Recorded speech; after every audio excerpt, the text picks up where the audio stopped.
આપણા ભારત દેશની અંદર જે વરસાદની આગાહી કરવામાં આવે છે એ બે પ્રકારે કરવામાં આવે છે. એક તો મિટિયોલોજીના સિદ્ધાંત ઉપર, એટલે કે જે આપણે સેટેલાઇટના માધ્યમથી પ્રિડિક્શન કરવું, અલગ અલગ મોડેલોના આધારથી પ્રિડિક્શન કરવું અને એ પ્રિડિક્શનના આધારે લોકો સુધી આગાહી આપવામાં આવતી હોય છે. એવી જ રીતે બીજી જે આપણી જૂની પરંપરા છે, ગ્રહ નક્ષત્રના આધારે અને બદલી વાક્યના આધારે પણ આગાહી થાય છે. અને આપણી જે હિન્દુ સંસ્કૃતિ છે, હિન્દુ પરંપરા છે, આ સૌથી જૂની અને સૌથી સચોટ આની અંદર આપણે ક્યાંક ને ક્યાંક આપણી સમસ્યાના સમાધાન મળતા હોય છે.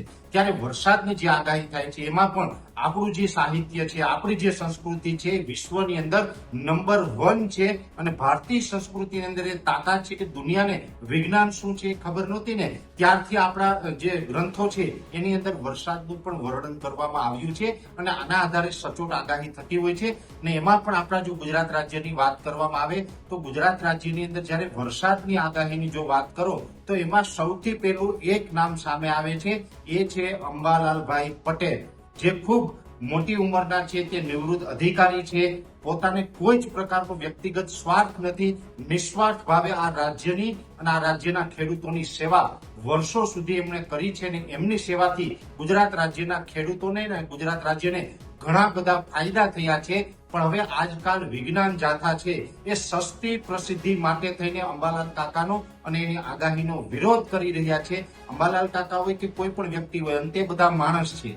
જ્યારે પણ આગાહી કરીએ એટલે લગભગ 90 થી 92% સુધી જો પરિણામ મળે તો એને સારું પરિણામ પણ કહેવામાં આવે. જો 92% સુધી આપણે આગાહી સાચી પડતી હોય ને 8% ખોટી પડતી હોય તો એ નોર્મલ બાબત છે. જ્યારે 8% ખોટી પડતી હોય તો એને ટાર્ગેટ કરીને જો અંબાલાલ કાકા પટેલને ક્યાંય માનસિક ટોર્ચર કરવામાં આવે તો આ વિજ્ઞાન જાથાનું કામ ખરેખર ખોટું છે. આ ખેડૂત વિરોધી કામ છે, આ ભારતની સંસ્કૃતિ વિરુદ્ધનું કામ છે. બીજું, આજે તો અંબાલાલ કાકાએ એવી જાહેરાત કરી છે કે હવે આજથી હું આગાહી કરવાનું બંધ કરું, કેમ કે વારંવાર વિજ્ઞાન જાથા તરફથી એને માનસિક રીતે પ્રતાડિત કરવામાં આવ્યા, એને ટોર્ચર કરવામાં આવ્યા અને એના માનસિક ત્રાસથી આજે અંબાલાલ કાકા આગાહીમાંથી જે નિવૃત્તિ લઈ રહ્યા છે. આ સાંભળીને આજે મને ખૂબ દુઃખ થઈ રહ્યું છે. અંબાલાલ કાકા છે અમારા વડીલ છે, અમારા દાદા સમાન છે. અંબાલાલ કાકા પાસેથી હજુ અમારે ઘણું બધું શીખવાનું છે. અને આવા વ્યક્તિને, આવા મહાપુરુષને જો કોઈ વ્યક્તિ છે પોતાની સસ્તી પ્રસિદ્ધિ માટે થઈને માનસિક ટોર્ચર કરે કે એને પ્રતાડિત કરી અને એને બળજબરી પૂર્વક એમને નિવૃત્તિ લેવડાવવામાં આવે તો આ ખૂબ ખોટું થઈ રહ્યું છે. એટલે હું વિજ્ઞાન જાથાનો અહીંયા વ્યક્તિગત રીતે વિરોધ કરું છું કે વિજ્ઞાન જાથા ખોટું છે. એ હંમેશા માટે આવા સીધા સાધા વ્યક્તિઓની, ભારતીય સંસ્કૃતિની, ભારતીય પરંપરાનો વિરોધ કરતા આવ્યા છે. અને આની અંદર જે અંબાલાલ કાકાએ જે અત્યાર સુધી યોગદાન આપ્યું એ ગુજરાતના ખેડૂતો ક્યારેય નહીં ભૂલી શકીએ. બીજું વાત કે આજે વિજ્ઞાન જાથાએ એક એવી વાત કરી છે કે આગાહીકારોના કારણે ખેડૂતોને નુકસાન થયું છે. અરે, આગાહીકારોના કારણે નુકસાન થયું છે એવું તમે આજે કહો છો તો વિજ્ઞાન જાથાને હું સવાલ કરું છું, વારંવાર અતિવૃષ્ટિ થાય, અનાવૃષ્ટિ થાય, વાવાઝોડા આવે, ખેડૂતોને ઘણું બધું નુકસાન થાય, ત્યારે સરકારની સામે અવાજ ઉઠાવવાનું હોય ત્યારે તમારું મોઢું કેમ સિરાઈ જાય છે?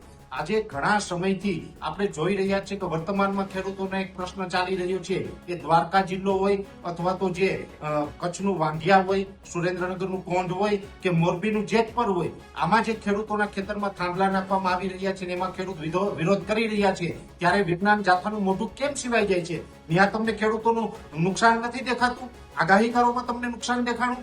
એટલે આ કહી શકાય કે ખેડૂતોને વધુ એક બરબાદ કરવા માટેનું એક મોટું ષડયંત્ર છે. અને આ ષડયંત્રનો ભાગ છે, આ ષડયંત્રનો હિસ્સો છે વિજ્ઞાન જાથા થઈ રહ્યું છે.